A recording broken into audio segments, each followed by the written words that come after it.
Bom, boa noite a todos.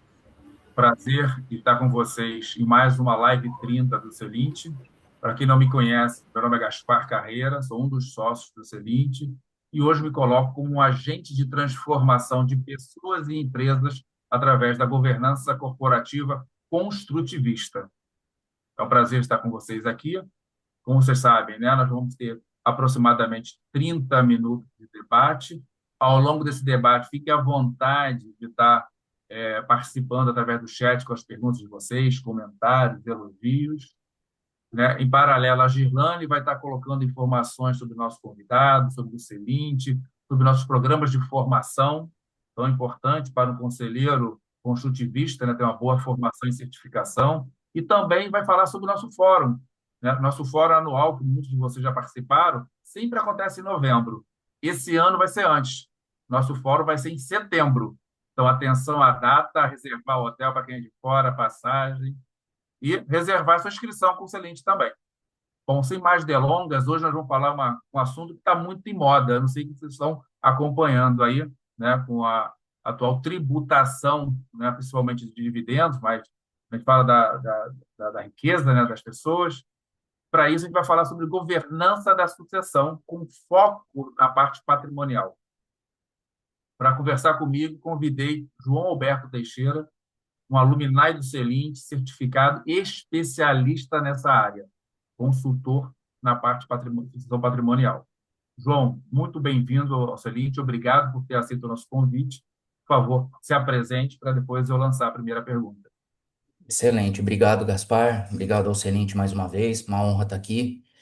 E obrigado às pessoas que estão aqui nessa live, que entrarão durante a live. É sempre um privilégio estar sempre rodeado de grandes pessoas, grandes profissionais, como tem aqui no Celente. Bom, pessoal, como disse o Gaspar, meu nome é João Alberto Teixeira, sou aqui do interior de São Paulo, tenho muito orgulho de falar isso, né? Com esse R puxado, mas quando eu falo interior, é interior mesmo, tá? Eu tô a 500 quilômetros de São Paulo, mas apesar de morar dentro do estado de São Paulo, eu moro aqui na cidade de Tupã, no oeste paulista.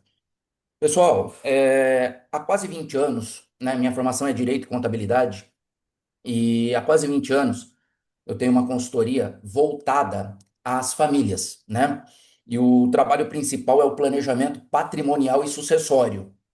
E dentro desses 20 anos, quase aí 12 anos, eu conheci a governança corporativa, né? Iniciei ali minha jornada na governança no IBGC e de 2021 para cá estou no Celint. Fiz, para resumir, né, Gaspar? Eu fiz o PFC, fiz o Concertif Turma 3 e fiz quase toda a trilha do Celint, né? E, poxa, foi muito legal, foi muito bacana e tive a oportunidade de ser convidado para ser um dos professores aqui, principalmente nesse workshop que é o FAM, né? Famílias Empresárias. E nós estamos indo para a sétima turma aqui no Celint. Então nós vamos conversar um pouquinho hoje aqui sobre alguns assuntos que vocês conhecem muito, né? Porque vocês têm família e patrimônio. E vocês também, como agentes de governança ou membros de conselhos, devem levar esse assunto muito para a mesa das empresas familiares, das empresas de dono. Isso é muito importante. E o nosso foco hoje aqui vai ser reforma tributária, principalmente pontos importantes como ITCMD, ITBI, alta renda, tá? Organização de ativos, proteção patrimonial e, enfim, a estrutura da holding, se ela realmente é a melhor ferramenta ou não. Tudo bem? Gaspar, te devolvo aí para a gente poder começar o bate-bola. Maravilha, João. Não sei se é o algoritmo, mas eu nunca ouvi falar tanto sobre holding patrimonial, né? Tributação da riqueza está aí desde o final do ano passado, cada vez aumentando mais. E eu vejo que muitas empresas já têm holding, né? Seja holding de negócio, holding societária, seja holding patrimonial. Muitos ou alguns possuem acordo de sócios, maioria planejamento tributário, né? No Brasil é um elemento diferencial do negócio, mas mesmo assim, muitas continuam vulneráveis. Então, eu começo te perguntando, né? Como é que eu desmonto essa falta, sensação de segurança e o que eu preciso fazer para, entre aspas, blindar sucessoriamente, patrimonialmente, as famílias empresárias? Excelente. Bom, eu vou começar. como eu estou fazendo aqui no escritório, né? É, quem tem holding e quem não tem holding, né? Famílias que têm holding e famílias que não montaram sua holding ainda. Como eu disse, a holding, ela é uma ferramenta que está aí na nossa vitrine há muito tempo, pessoal, há muito tempo. Só que ela entrou na moda, no modismo brasileiro, da pandemia para cá. Só que ela entrou com algumas contaminações, como aconteceu o seguinte, a holding evita o inventário, quem monta uma holding. Isso é mentira, tá? Isso eu já quebro um paradigma que é mentira. Eu posso facilitar o processo do inventário, mas evitar não. Um outro paradigma que eu já quebro aqui de cara, que é muito importante, é que a holding não blinda patrimônio. E aí eu faço uma brincadeira para que fique gravado realmente no nosso HD. Para quem que não serve a holding? Para quem está completamente assim, negativado, arrebentado, né? Não é hora de se fazer holding, porque pode cheirar fraude. Então, com essa ideia, e esqueçam também aquela ideia de offshore para blindar com holding ou holding SA. Não é nada para isso, tá? Então, assim, como é que eu posso trazer, Gaspar? Quem já tem holding ou quem não tem holding, é muito importante a gente chamar para a mesa esse assunto, o que eu estou trazendo hoje um termo que eu chamo organização de ativos. Vamos organizar os seus ativos. Se é através de uma holding ou não, isso é outra coisa. Porque, de novo, dentro do planejamento patrimonial sucessório, eu tenho várias ferramentas. Várias. Inclusive, uma que a gente utiliza muito é o testamento, junto com o seguro de vida. Dá para fazer um planejamento fantástico para uma família que tem um patrimônio com essas duas ferramentas. Ok? E com uma grande economia tributária. Tudo bem? Então, organização de ativos é a expressão correta hoje. E é claro, né? É claro, temos que trazer para a mesa também essa questão da reforma tributária que nasceu no Brasil em 2023. E aí a holding toma uma proporção gigantesca ainda. Só que aí a gente tem que tomar um cuidado. Por quê? Como o Gaspar bem disse, quando a gente fala de holding no Brasil, e principalmente quando a gente vai para a internet, existem os apelidos. Holding familiar, holding patrimonial, holding imobiliária, holding para médico, holding cofre. Para. Eu tenho uma holding única no Brasil. E ela está lá na lei das SAs. É a empresa de participações societárias. Essa holding que está na lei das SAs é quando a gente fala de grupo econômico. É quando a gente fala daquela holding controladora do nosso grupo de empresas. E aí o pessoal apelidou de holding uma coisa que não é holding na técnica, que é uma empresa que administra os imóveis da família, que tecnicamente ela chama administradora de bens imóveis próprios, onde a gente transfere os imóveis da família para dentro de uma empresa com os seguintes pilares: facilitar a sucessão familiar, proteger esse patrimônio e questões tributárias, principalmente de renda de aluguel e venda de imóveis. Então, isso eu acho que dá para iniciar, Gaspar, como é importante trazer para a mesa a ideia do planejamento e não só o CNPJ da holding. Perfeito. Como você bem colocou, esse assunto veio mais para a mesa na época da pandemia, com a Covid, houve morte, né, o falecimento de muitos fundadores, da geração que estava na gestão das companhias, veio a reforma tributária. Então, eu vejo um movimento muito fortalecido pelo medo e pouco pelo planejamento e alinhado à estratégia da companhia. Como é que você vê isso e como é que eu consigo transformar, né, essa prevenção pelo medo alinhada a um planejamento estratégico e sucessório? Legal. Essa ideia do medo, né, e sempre associar a sucessão com morte, eu acho bem perigosa, porque quando a gente fala, pelo menos, né, aprendendo até muito com meu pai, que é professor de gramática, a palavra sucessão em si não é só quando falta uma pessoa. Eu posso fazer uma sucessão em vida, né? Ou seja, preparar alguém para o meu lugar e ver esse desempenho, né? Acompanhar de perto esse desempenho, essa sucessão em vida. Então, eu não costumo associar sucessão com morte, né? Nós não vamos falar da sua morte. Nós vamos falar dessa organização, desse planejamento que a gente está organizando para a próxima geração. Porém, Gaspar, essa questão do medo, além da pessoa não querer falar da morte dela, tem um ponto muito, assim, sensível no planejamento patrimonial e que logo no início também a gente tem que deixar os patriarcas tranquilos, que assim, eles pensam em fazer o seu planejamento, eles até gostariam de fazer o seu planejamento, mas por alguma contaminação ou escutar de alguma maneira equivocada. Pasmem o que eu vou falar para vocês, mas isso existe muito, tá? E alguém perto de você pode estar com essa dúvida, ou com esse receio, com esse medo. Mas se eu montar o meu planejamento, se eu montar uma empresa e transferir meu patrimônio para essa empresa, doar as cotas para os meus filhos, eu não vou ter um grande gasto com isso? Vai, mas você está se organizando para proteger. Mas eu não vou perder o controle desse patrimônio? Esse medo existe muito hoje, Gaspar, a perda do controle patrimonial, porque a pessoa acha que está doando as cotas para os Outra filhos. escola. Opa. A Muito bem. pessoa acha que o patriarca acha que está doando as cotas para o filho, a matriarca, e perde o poder de controle. Gente, não perde. Esse medo você pode quebrar um paradigma também, porque, claro, vai depender muito de quem escreveu o contrato social, tá? Se você fizer um Ctrl+C, Ctrl+V, uma holding simples, você pode cair nessas questões perigosas, tá? Agora, você fazendo realmente um planejamento eficaz, correto, né? E com o passo a passo realmente para essa proteção, enquanto o patriarca estiver aqui, a caneta é dele, o controle é dele. Então esse medo realmente tem que ser retirado da mesa. Feito, João. Todo mundo fala, né? Muitas vezes não vai pelo bem, vai pela dor, né? Então, às vezes vai pelo medo. É ruim, mas pelo menos está indo. O importante é se Né? organizar, se planejar. E aí, João, resgatando aqui o modelo dos três círculos, né? Onde a gente tem, né, a governança da família, da sociedade, propriedade do negócio. Nós temos o Conselho Consultivo, né? Da qual a nossa escola aqui forma conselheiros e implementa a governança das empresas. Nós temos o Conselho de Família, onde passou a atuar também, e o Conselho de Sócios. Aonde que esse assunto, sucessão e sucessão patrimonial, deve nascer e quem deve conduzir? Qual conselho, qual órgão de governança dentre esses três?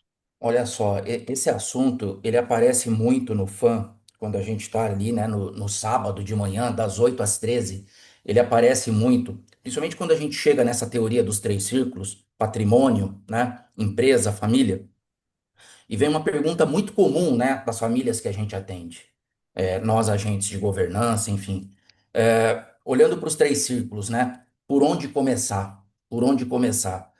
E, pessoal, acho que não tem a resposta correta aqui. Acho que a resposta que temos que enxergar, e eu nessa vivência de 20 anos, né, com as empresas familiares, e aí quando eu, João, falo da minha vivência, eu não estou falando de empresas de capital aberto, não, grandes empresas, grandes fortunas. Estou falando de empresas de médio porte, gente, de pequeno para médio, empresa de dono mesmo, tá? Aquele cara que tem quarta série do grupo, às vezes, oitava série, e se deu muito bem, tá? E tem um grande patrimônio.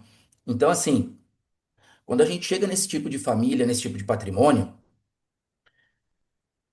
um dos maiores desafios da sucessão familiar está na questão do cara ter uma resistência muito grande. Então, nós temos que quebrar essa resistência dele, né? Dele aceitar fazer essa sucessão com a família dele, dele aceitar pôr o patrimônio na mesa. Então, eu costumo dizer o seguinte: não tem como fazer um planejamento patrimonial e sucessório só com o pai e com a mãe, se a gente não chamar a família para a mesa. Então, eu, na minha vivência, olhando para os três círculos, quando eu vou para um planejamento patrimonial e sucessório, eu sempre olho para o círculo família. E aí, uma das principais dicas que eu tenho é: pai, mãe, na primeira reunião, na próxima reunião, vamos chamar os filhos, vamos deixá-los na mesma página que nós estamos, porque nós vamos trazer eles para dentro da holding, né? Para dentro de uma estrutura. Então, já vamos alinhando com eles, tudo bem? E aí, é claro, esse trabalho do planejamento patrimonial e sucessório que a gente faz no FAM, é claro que a minha jornada está nos dois círculos: patrimônio, governança patrimonial, em quais estruturas eu vou trabalhar, e o círculo família. Então, eu, João, trabalho muito com o conselho de sócios e o conselho de família, muito com o protocolo familiar, muito com o acordo de cotista e com os contratos sociais. E aí, eu já quero deixar aqui, para quem não tem curso de formação em conselheiro, mas para quem ama essa área da governança, do agente de governança, isso eu estou falando muito para os meus amigos advogados e contadores, tá, pessoal? Eu tenho vários amigos, e eu já fiz isso, tá? Que a gente chega e monta uma holding, a gente chega e monta um acordo de cotista, e a gente chega e monta um protocolo familiar. Ou seja, cria os instrumentos, cria as regras do jogo. Legal. E aí a gente vai embora. Posso falar para vocês? Esse planejamento vai por água abaixo. Não adianta só estruturar. Não adianta só estruturar. Não adianta só fazer um grande planejamento tributário e essa proteção no patrimônio através de instrumentos. A família, a hora que ela ficar com esses instrumentos, ela não sabe o que fazer amanhã. Então tem que ter um agente de governança após essa estruturação para pegar na mão da família, para pegar na mão dos sócios e ensinar de verdade mesmo o que é governança. E eles precisam saber sobre governança. Não é só contratar consultores de governança. Nós temos que levar a governança para dentro da família. E nós temos que ensinar que eles têm que ter pauta anual no conselho de sócios, no conselho de família. Não é só no conselho consultivo. Não é só no conselho consultivo. A pauta tem que ser para os conselheiros de sócios, para os conselheiros que estão no acordo de cotista. A pauta tem que ter no protocolo familiar. Eles têm que saber a organização da agenda deles. Então, hoje eu costumo dizer, não adianta só ter as estruturas, Gaspar. A governança tem que reinar para isso ter uma perenidade, para realmente atingir a proteção do legado. A governança tem que acontecer, né? Tem que ter ritmo, tem que ter ritmo, tem que ter discussão, tem que ter evolução, né? É muito importante. Justamente. E aí, João, né, eu gosto de ratificar aqui sempre, por mais que o processo de sucessão possa, deve, do meu ponto de vista, começar pela família, né? Tem a sucessão patrimonial, mas tem a sucessão da propriedade, né? Mas tem a sucessão da gestão da empresa também, que muitos estão ali muito atuantes. Então, você tem que trabalhar isso em paralelo, no ponto de vista. Quem puxa, eu acho aí que cada um, né, tem uma visão distinta, mas elas precisam acontecer nos três círculos da governança. Com Senão fica certeza. capenga. Com certeza. E é na governança corporativa, principalmente quando os sócios olharam muito para o círculo corporativo, para o círculo empresa, que os agentes de governança e os conselheiros consultivos têm que ter essa expertise do olhar para a família também. Opa, vocês estruturaram as regras da família? Porque a empresa aqui está saudável, tá bem, mas e as regras da família, né? A gente está estudando um caso aqui no nosso grupo de alumni do sucessor invisível, né? Não vou poder adiantar, mas está muito legal. Então, tem a holding, tem a acordo de cotista, tem a fotinha da família Doriana bonitinha ali. Tá bom, mas durante um momento, alguém pulou a cerca e vai aparecer um indivíduo após um planejamento feito. E aí, o que que acontece? E aí, o conselho tinha que estar preparado para isso? Tinha que estar amparando esse assunto, ou como amparar esse assunto quando vier essa surpresa, né? Então, assim, pessoal, é muito importante a governança corporativa, principalmente numa empresa familiar, ter conhecimento sobre esse assunto, né? Sobre família mesmo, sobre pessoas, conflitos, picuinhas, né? E como que essa família tem que estar organizada lá no protocolo. Ou se eles já fizeram uma sucessão, o mínimo possível, né? Porque senão essa empresa, o círculo empresa, vai ter problemas, hora que o círculo família contaminar o círculo empresa. E aí a cadeira de conselho pode ser colocada em risco também. Então, concordo 100%, Gaspar. Se o corporativo tiver mais avançado, o conselho consultivo tem que trazer esse assunto para a mesa sempre. Aqui, como eu falo, João, no fim, né, que eu acho, você já fez o fim? Não, não sei, não lembro. Não, mas eu Finanças fiz lá atrás quando estratégicas, não era você, o professor. então está muito melhor agora. Com todo respeito ao Tenho meu dúvida. amigo Jorge. Tem três demonstrações financeiras básicas, né? Balanço patrimonial, demonstrativo de resultado e fluxo de caixa. A gente precisa fazer uma análise integrada dos três. Assim como na governança, os três círculos têm que caminhar integrados no processo sucessório, né? Tem que trabalhar de forma integrada. E aí o Venceslau aqui traz uma pergunta para você. Como você recomenda endereçar a segregação patrimonial, considerando a diversidade de patrimônio, né? Empresas, imóveis, aplicações financeiras, assim como também as implicações da reforma tributária? Como é que Esse, trabalha essa questão, né, entre como, imóveis, como que chama o dinheiro? colega? É o Venceslau.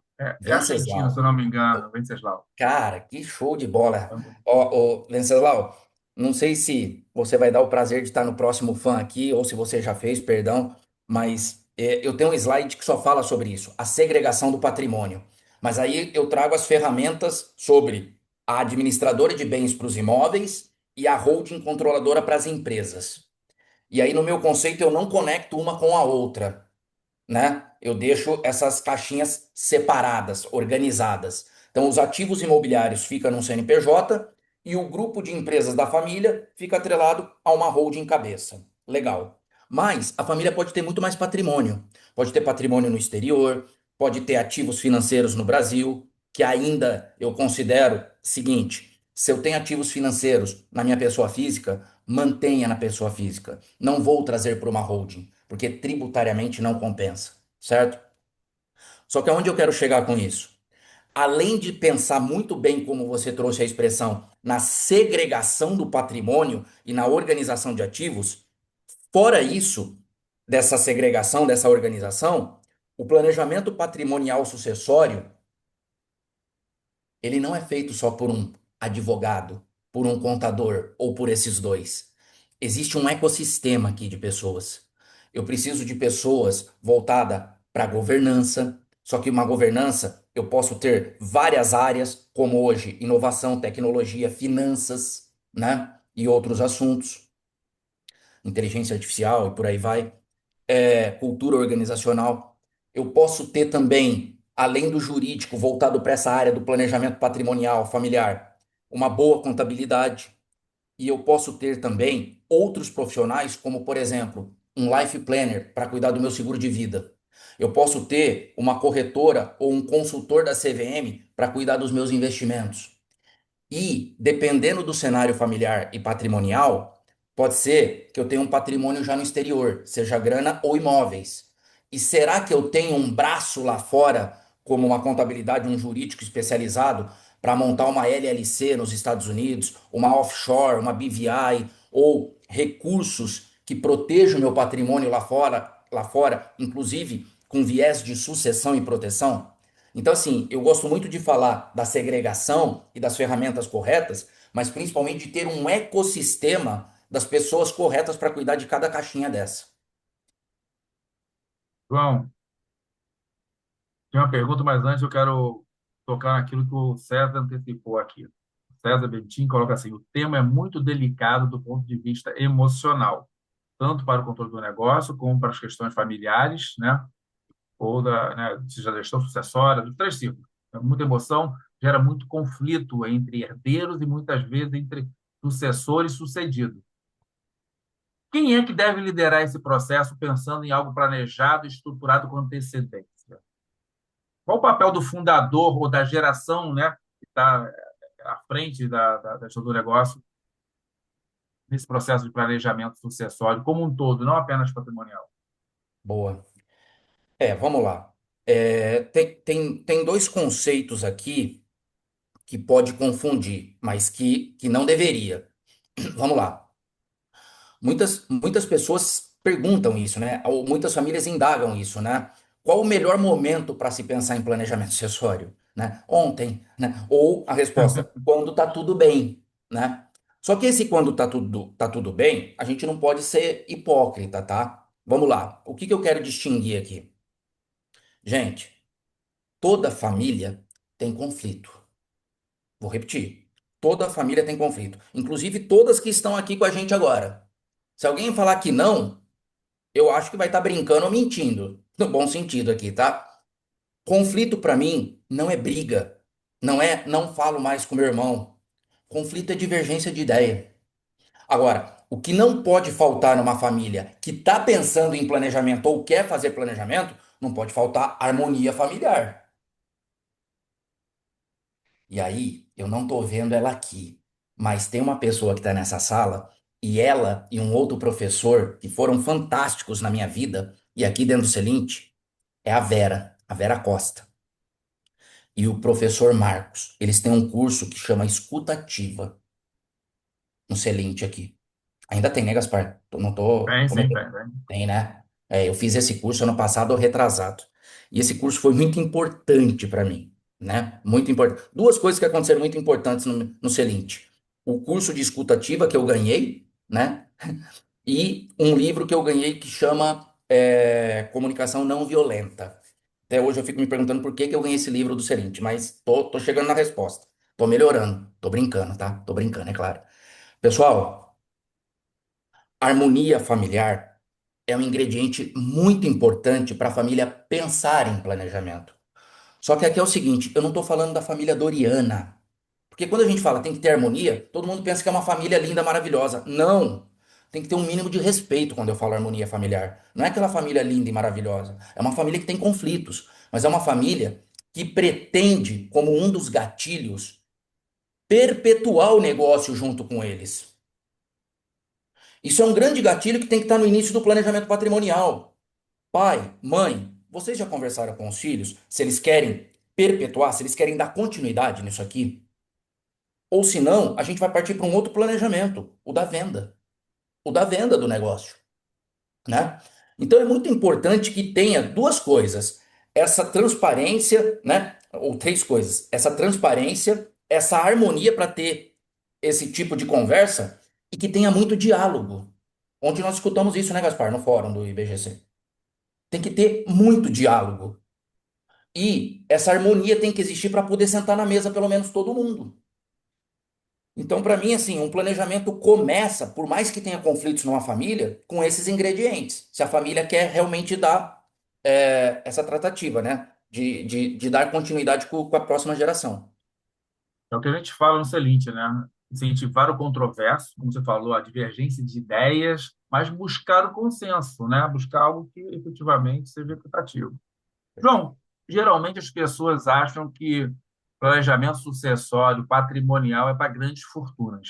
O que você tem a dizer sobre isso? Eu posso falar o meu. Um cara que tem apenas 4, 5 imóveis, há 2, 3 anos já fez com um único filho, que tem 12 anos. Então, na minha empresa patrimonial, os imóveis estão lá dentro. Eu e minha esposa já doamos a totalidade das cotas e eu falo que a minha morte está serena, plena, tranquila, porque não, né, vai estar tudo organizado. Brincadeiras à parte, não tem esse número, tá? Não tem esse número, não tem número familiar, número de gerações e número de patrimônio, tá? Valor patrimonial. De novo, o mais cedo fica mais, quanto mais cedo, fica mais barato. Fica mais barato, certo? E uma informação que eu queria deixar aqui antes da gente ir para os finalmente, não se apeguem na reforma tributária com dois impostos, ITCMD e ITBI. Esses dois impostos no Brasil estão sofrendo grandes mudanças. Só que ITBI e ITCMD a gente paga uma única vez quando faz planejamento patrimonial. Agora, se vocês querem, como conselheiros, como agente de governança, levar uma questão tributária importante amanhã nas empresas que vocês atendem, comecem a trabalhar a tributação que começou em janeiro desse ano, a tributação sobre os dividendos, a alta renda, que de alta renda não tem nada. Nós estamos falando quem ganha acima de 50 mil por mês de dividendos por empresa. Isso não significa nada no Brasil. Não é alta renda isso, certo? Então, para mim, na parte de reforma tributária, eu vou deixar dois pontos. Estuda em alta renda, a Lei 15.270. E uma dica, Gaspar: a reforma tributária não acabou com as holdings imobiliárias. Ainda é benéfico ter os imóveis dentro de uma holding, porque só vai sair de 11 para 14 ou 16. E se você ficar na física com mais de 3 imóveis, você pode ser atingido ainda pela tabela progressiva ou pelo IBS-CBS que está vindo aí, e que vai chegar a 36% na pessoa física. Onde na jurídica nós estamos falando, a partir do ano que vem, em 14 com redutores ou 16. Então fica essa dica aqui. A reforma tributária não acabou com o planejamento patrimonial. Pelo contrário, fortaleceu. É claro que teve um aumento. Não vou entrar nesse viés político, mas ainda compensa fazer. Gaspar. Eu ia te pedir uma dica, né, mas você já deu alguma. Então, vamos esquecer a dica tributária. Aqui no Brasil é pertinente, afinal de contas, né? A arrecadação no Brasil, a forma tributária é enorme. Se você pudesse dar aqui, né, uma dica de ouro para os presentes, né? Pensando em proteção patrimonial, óbvio, mas principalmente proteção do legado, que é mais do que patrimonial, né? Não pode mais ser adiado, tem que começar. Qual é a sua dica para as pessoas aqui começarem a trabalhar, pensarem nisso e levarem para as empresas que elas são conselheiras ou assessoras, consultoras? Boa. Eu acho que a dica aqui é aquilo que a gente falou há pouco agora. As famílias têm que se estruturar, elas têm que organizar o ativo, através de uma holding, de um testamento, de um seguro de vida, enfim. A estruturação do ativo tem que existir, o planejamento tem que existir, mas não basta só estruturar. Então a dica que eu deixo aqui, né, que a gente compartilha aqui, é a seguinte, principalmente nós que somos agentes de governança. A governança tem que reinar. O sistema tem que acontecer. E isso só depende da gente. Eles não sabem fazer. Isso eu posso falar para vocês. Eles não sabem fazer. Então, eu trabalho muito isso nas empresas que eu faço parte e até das parcerias que eu tenho com o Celint, com grandes conselheiros. Antes da gente pensar em conselho consultivo, eu penso em o agente de governança sentar do lado do dono, sentar do lado da família e tentar a cada mês, a cada ano, falar assim: venham conhecer a importância da governança, porque é isso aqui que vai trazer perenidade realmente, a proteção de verdade, né? Como que eles vão tomar as decisões corretas dentro dessa estrutura? Ter só o documento não vai salvar nada, pessoal. Então é fazer a governança agir, reinar. Essa é a informação, acho que mais importante. Bom, João, como agente de governança, né, é saber que nós precisamos ter essas conversas difíceis, seja dentro de casa, seja dentro das empresas que nós estamos atuando como conselheiros, ou como consultores, ou como agentes de governança. João, Perfeito. muito obrigado pelo seu tempo, muito obrigado pela sua troca de experiência, pelas dicas que você nos deu. Agradeço demais aí todo mundo que está aqui conosco até às 18h35. Prazer estar com vocês. Quem não nos conhece, por favor, nos visitem no nosso site www.celint.net.br. A Girlane, que nos apoiou aqui, a qual eu agradeço, botou uma série de dicas para vocês no chat. Não percam, né? E lembrando, nosso fórum esse ano não é em novembro. O fórum desse ano, dia 24, Girlane, de setembro, Isso durante a mesmo. semana à Quinta-feira. tarde. Quinta-feira, Quinta-feira, dia às 14 4 de horas. setembro. Não percam. E esse ano o tema é interessantíssimo. A dupla missão dos conselhos: proteção e crescimento. É uma ambidestria dentro do conselho que a gente precisa, né, mudar a forma de atuar. Não pode ser uma ou outra, tem que ser junto.